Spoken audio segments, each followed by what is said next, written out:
Épisode 3. La clé du mystère. À l'aube, le manoir abandonné semblait moins menaçant.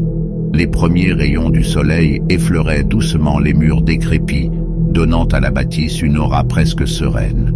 Pourtant, le souvenir de la veille me glaçait toujours le sang. La femme du portrait, cette présence presque fantomatique qui m'avait traqué, était-elle vraiment un esprit?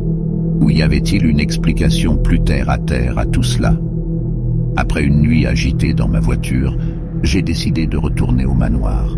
J'avais l'intuition qu'il restait des choses à découvrir et j'étais déterminé à trouver des réponses.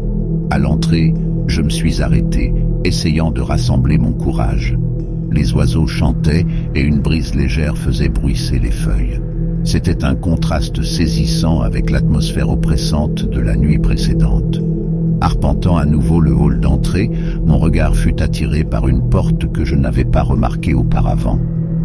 Elle était dissimulée sous un lourd rideau, et la poignée était ornée d'une clé en forme d'œil, similaire à la serrure de la chambre du haut. Intrigué, j'insérai la clé. Elle tourna facilement, et la porte s'ouvrit sur un escalier en colimaçon descendant dans l'obscurité. Armé de ma lampe torche, je décidai de m'aventurer plus loin.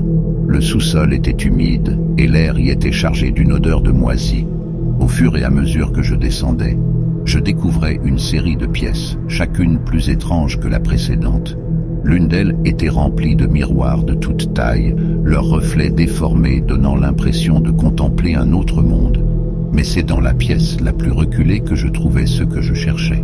Une grande carte était épinglée au mur, montrant le manoir et ses alentours.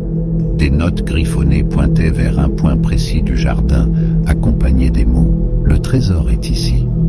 Emporté par la curiosité, je suis remonté en vitesse et me suis dirigé vers le lieu indiqué. Après plusieurs minutes de fouille, mes doigts touchèrent quelque chose de métallique. C'était un coffret, orné de gravures complexes. Son contenu était inestimable. Des lettres, des photos et un médaillon avec une photo de la femme du portrait.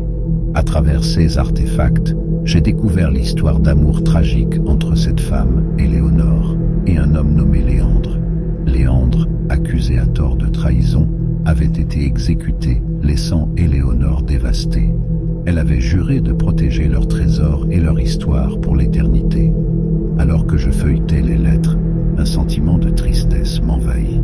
Cette histoire, bien que vieille de plusieurs siècles, semblait toujours vivante, comme si le temps n'avait pas réussi à effacer la douleur d'Éléonore.